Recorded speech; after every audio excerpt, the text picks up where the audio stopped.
Dear students, आज हम अपनी हिस्ट्री की series themes in Indian history exploring official archives इसके बारे में डिस्कस करेंगे। यहाँ पे बात है बंगाल और उसके जमींदार के बारे में। तो बंगाल के अंदर बेसिकली क्या थे, जमींदार जो है बहुत ही इंपॉर्टेंट एक फैक्टर की तरह से सामने निकल कर आते हैं। जब हम जमींदार के बारे में बात करते हैं तो जमींदार जो है वहां पे एक बहुत ही बड़ा एक फैक्टर बनते हैं, क्योंकि जमींदार ही हैं जो वहां पर टैक्स का कलेक्शन करते हैं। कंपनी भी जमींदार को ही जिम्मेदारी देती थी कि ये टैक्स को वहां पे कलेक्ट करें। अब बंगाल में जो जमींदार है वहां पे बेसिकली जब टैक्स का कलेक्शन नहीं कर पाते थे, क्योंकि हम बात कर रहे हैं ऑफिशियल आर्काइव्स की। आर्काइव्स में क्या था, यहाँ पे बहुत ही इंपॉर्टेंट डॉक्यूमेंट्स हैं जिसमें ये पता लगता है कि कोई जमींदार किस तरीके से डिफॉल्ट कर जाता था। अब जमींदार के जब हम डिफॉल्ट करने के बारे में बात कर रहे हैं तो यह जमींदार डिफॉल्ट करता था किस चीज के लिए, कि जमींदार जो है टैक्स जो कलेक्ट कर रहा है वो एक सर्टेन पीरियड ऑफ टाइम तक उसको डिपॉजिट नहीं कर पाता था। तो उसके लिए एक लॉ भी था जिसको हम कहते हैं सनसेट लॉ, यानी एक पर्टिकुलर तारीख ऐसी होती थी जिसके सनसेट के टाइम पे जो जमींदार था उसको वो सारा का सारा पैसा खजाने में जमा करना पड़ता था। इनकेस अगर वो नहीं जमा कर पाता है तो उसको जमींदारी से हटा दिया जाता था। उसकी जमींदारी को क्या किया जाता था, ऑक्शन किया जाता था। तो पहली ऑक्शन के बारे में हम बात कर रहे हैं जो ऑक्शन हो रही है बर्दवान के अंदर। बर्दवान के राजा की जो हवेली है उसको यहाँ ऑक्शन किया जा रहा है। बर्दवान के राजा की जो हवेली है उसको ऑक्शन इसलिए किया जा रहा है क्योंकि बर्दवान का राजा जो है वो बेसिकली अपना टैक्स टाइम पे जमा नहीं कर पाया है और कंपनी ने उसके पूरी की पूरी जमींदारी को ऑक्शन करने का सोच लिया है। अब जमींदार इस मामले में क्या करते थे, जमींदार ज्यादातर क्या करते थे, फेक सेल्स किया करते थे। अपनी जमींदारी को कायम रखने के लिए फेक या फिक्टिशियस सेल्स किया करते थे। ठीक है, जमीन जो है वो खरीद फरोख्त तो होती थी लेकिन एक्चुअल में वो जमीन ना तो बेची जाती थी ना खरीदी जाती थी, सिर्फ कागजों पे ट्रांसफर ऑफ पावर होता था। ऐसे ही यहाँ पे जो जमींदार है वो एक और गेम खेलते थे कि जानबूझकर टैक्स को भरने में वो डिफॉल्ट करते थे, जिसकी वजह से उनकी जो जमींदारी है वो ऑक्शन में चली जाए। इसका उनको बेनिफिट क्या होता था कि वो अपने ही लोगों से इस ऑक्शन के जरिए वापस उस जमींदारी को खरीद लेते थे और एक बार फिर से वही ऑक्शन, वही जमींदारी उनके पास सारी वापस आ जाती थी। ठीक है, तो यहां तक आप आई होप समझ गए होंगे कि किस तरीके से यहां पे ऑक्शन की बात हो रही है। तो यहां पे ऑक्शन से बचने का एक और आसान तरीका जमींदार के पास में यह था कि वो अपने घर की जो विमेन है उनके नाम जमींदारी कर दिया करते थे। वाइफ के नाम, मदर के नाम या सिस्टर के नाम, इनके नाम वो जमींदारी कर देते थे, क्योंकि अगर किसी लेडी के नाम कोई जमींदारी है तो ब्रिटिश उसे नीलाम या ऑक्शन नहीं करते थे। तो ये भी एक बहुत बड़ा फैक्टर निकल के सामने आता है। ठीक है, अब हम यहाँ पेमेंट्स की बात करेंगे। पेमेंट्स करने में लोग डिफॉल्ट क्यों करते थे। अब पेमेंट करनी है, किसी भी टैक्स की पेमेंट करनी है, आप भी टैक्स की पेमेंट करते होंगे, आपके मदर फादर करते होंगे डेफिनेटली, आप स्टूडेंट हैं 12th क्लास के। तो यहां आप इस चीज को समझ लीजिए कि पेमेंट में डिफॉल्ट क्यों करते हैं। डिफॉल्ट करने की वजह यह है कि कोई फार्मर्स को यह समझाता था कि भाई आपको टाइम पे पेमेंट नहीं करनी है। वो कौन समझाता था, वो समझाता था जोतेदार। ठीक है, जोतेदार कौन होते थे, ये वेल टू डू पीजेंट्स होते थे।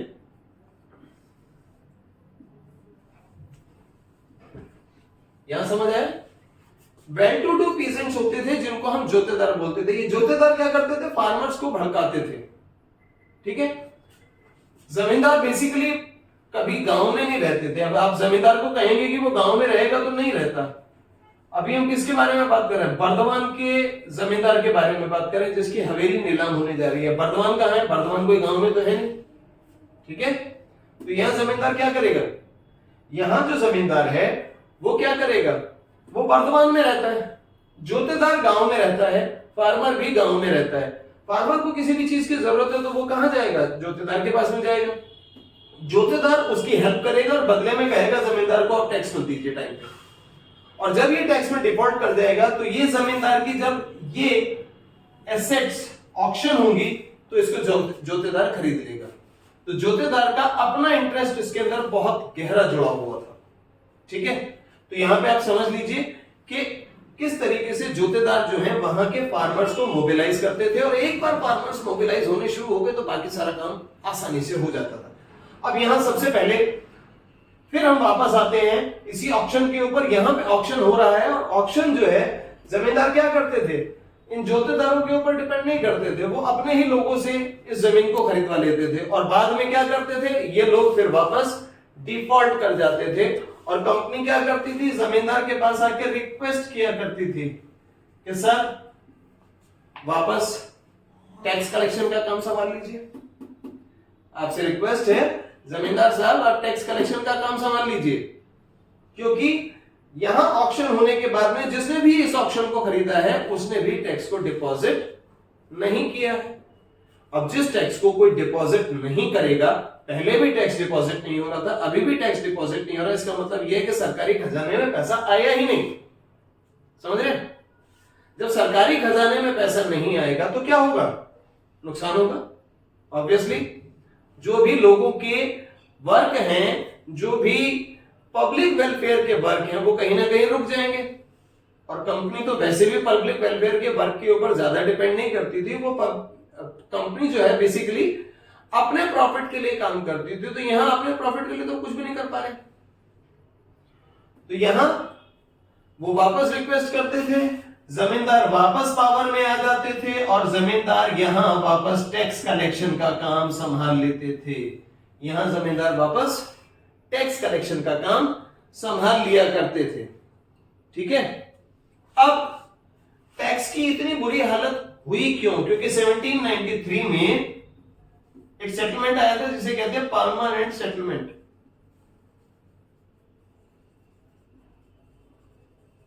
क्या कहते हैं इसको? इसको कहते हैं परमानेंट सेटलमेंट। परमानेंट सेटलमेंट के अंदर क्या किया गया था कि भाई हम जो टैक्स है उसको फिक्स कर देते हैं, टैक्स का जो अमाउंट है फिक्स कर दिया गया, और वो भी हायर साइड पे। समझ में आया? टैक्स का जो अमाउंट है, टैक्स अब फिक्स है परमानेंट सेटलमेंट में, वो भी हायर साइड पे। फसल हो ना हो, फेलियर हो जाए, कुछ भी हो जाए, फार्मर हैज टू पे द टैक्स। फार्मर को तो टैक्स पे करना ही पड़ेगा। अब ये फार्मर जो है वो टैक्स पे कर रहा है, लेकिन जोतेदार इसे भड़का रहा है, और फार्मर अल्टीमेटली जमींदार को टैक्स नहीं पे कर रहा है, जिससे जमींदार डिफॉल्ट हो रहा है। और वहां क्या हो रहा है, वर्तमान के अंदर इसी की हवेली नीलाम हो रही है, इसी का जो व्हाइट हाउस है वो नीलाम हो रहा है। क्लियर? सारे फैक्टर्स एक दूसरे के साथ जाके जुड़ जाते हैं, और बहुत सही तरीके से आप इसको अगर यहां समझ लेंगे तो अपने आंसर्स बहुत आसानी से लिख पाएंगे, और जैसे ही आप अपने आंसर्स आसानी से लिख पाएंगे तो पूरे मार्क्स मिलेंगे। घबराइएगा नहीं, पहले क्वेश्चन को एनालाइज करिए, उसके बाद में फिर आप आंसर दीजिए। ठीक है?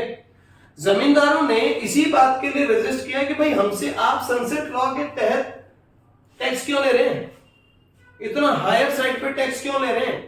लेकिन उनके रजिस्ट का कोई फायदा नहीं हुआ, क्योंकि पहले जमींदार के पास में एक कारिंदों की फौज होती थी। कारिंदे समझते हैं? जिनको लठियाल्स बोला जाता था। इनकी अपनी पुलिसिंग होती थी, इनके अपने लोग होते थे, जो भी इनको पैसा नहीं देता था उसके यहां से जबरिया पैसा ले जाते थे, जबरदस्ती। ठीक है, पुरानी फिल्मों में देखा होगा कि महाजन या जमींदार जो है किसी के घर से बैलों की जोड़ी उठा के लेके जा रहे हैं, किसी की वाइफ के गहने उठा के ले जा रहे हैं, तो उसी तरीके का काम ये लोग किया करते थे। कंपनी ने कहा नहीं, अब आप ये अमला अपने पास नहीं रख सकते। अमला यानी आप अपने लोगों को अपने पास नहीं रख सकते थे। यू कैन नॉट हैव लठियाल्स, यानी जिसको हम लठैत बोलते हैं। उनके पास मोटे मोटे स्टिक्स होते हैं और वो अपने साथ लेके चलते हैं, तो उनको लठियाल या अमला बोला जाता था। अब इनके पास ये था नहीं, तो ये क्या हो गए, टैक्स कलेक्ट करने में पीछे रह गए। अब दिक्कत कहां हुई कि यहां पर टैक्स कलेक्शन का काम दिया गया एक ब्रिटिश अधिकारी को, जिसका नाम दिया गया डिस्ट्रिक्ट कलेक्टर। जिले में एक बड़ा अधिकारी नियुक्त कर दिया गया जिसका नाम था डिस्ट्रिक्ट कलेक्टर, जिसका काम था टैक्स कलेक्शन करने का, कि टैक्स हम कलेक्ट करेंगे और वहीं से सारा काम बनेगा। ठीक है। और इसके अलावा एक दूसरा पद भी बनाया गया जिसको डीएम कहते हैं, डिस्ट्रिक्ट मजिस्ट्रेट, जो लॉ एंड ऑर्डर को देखा करता था। टैक्स कलेक्शन का काम इनका था और मजिस्ट्रेट का काम यानी न्याय कानून व्यवस्था बनाए रखने का काम इनका था। दोनों कोऑर्डिनेशन में काम करते थे। टैक्स किसी ने नहीं दिया है तो ये इनको अप्रोच करते थे, भैया पुलिस वालों को भेज दो, हम टैक्स वसूल करके आएंगे। तो पुलिस वाले साथ जाते थे, टैक्स वसूल करके आते थे। पहले क्या होता था, अमला लेकर जाते थे, जमींदार अपने लठियाल को साथ लेकर जाते थे, वहां से वो टैक्स वसूल करके आते थे। टैक्स वसूल हुआ नहीं हुआ, पता नहीं क्या हुआ, कुछ हुआ नहीं हुआ, किसी को नहीं पता। ठीक है। तो यहां बेसिकली क्या है, फार्मर्स, जोतेदार और जमींदार। ठीक है। इधर ब्रिटिश अथॉरिटीज और जमींदार। जमींदार क्या है, सेंटर पॉइंट है, यहां पे बिल्कुल बीच का बिंदु है। दोनों के बीच में ये एक कॉमन चीज आ रही है। ठीक है। और यही कॉमन चीज जो है वो इस बात को बता रही है कि किस तरीके से यहां वर्क किया जाना बाकी है। इसी बीच में क्या हुआ, एक रिपोर्ट आई जिसे बोला गया फिफ्थ रिपोर्ट। ठीक है। फिफ्थ रिपोर्ट, पांचवी रिपोर्ट बोला गया। और ये फिफ्थ रिपोर्ट जो है 1813 में ब्रिटिश पार्लियामेंट में रखी गई है। 1813 में ब्रिटिश पार्लियामेंट में इस फिफ्थ रिपोर्ट को रखा गया, पेश किया गया, जिसमें यह बताया गया कि जो इंडिया में जो भी रेवेन्यू कलेक्शन का तरीका है वो क्या है, प्लस जो यहां के लोगों की ग्रीवेंसेस हैं वो क्या है। 1008 पन्नों की रिपोर्ट थी ये, जिसमें से लगभग 800 पन्ने पिटीशन के थे, यानी लोगों ने रिक्वेस्ट लिखी थी कि भैया हमें इस चीज से माफ कर दीजिए, यहां माफी दे दीजिए, इस चीज को छोड़ दीजिए। और बहुत ज्यादा हायर साइड पे आप टैक्स जो है वो वसूल कर रहे हैं और वो बहुत ठीक नहीं है हमारे लिए, हम इससे बहुत परेशान हो चुके हैं। ठीक है।